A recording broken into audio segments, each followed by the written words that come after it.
Welcome back. હવે વાત કરીશું સાબરકાંઠા જિલ્લામાં સાયબર ગઠિયાનો પર્દાફાશ થયો છે.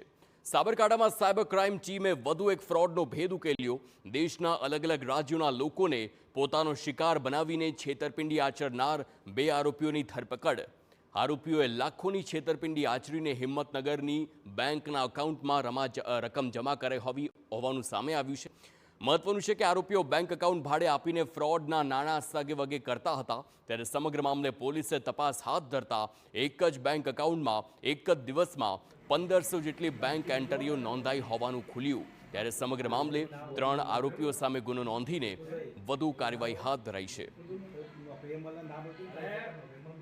એકાઉન્ટ ખોલાઈને એ એકાઉન્ટ બીજા અન્ય 2 વ્યક્તિઓને એમણે ભાડે આપેલું અને એમની પાસેથી કમિશન પેટે અમુક રકમ લેતા હતા. આમ ગુનાહિત કાવતરું કરીને એમણે 7,80,000 જેટલું સાયબર ફ્રોડ કરેલ છે, જે બાબતે ગુનો દાખલ થયેલ છે. આરોપી વિપુલ ચૌધરીને અટક કરવામાં આવેલ છે અને સોમવાર સુધીના પોલીસ રિમાન્ડ મંજૂર થયેલા છે, જેની તપાસ હાલ ચાલુ છે. તો આ તરફ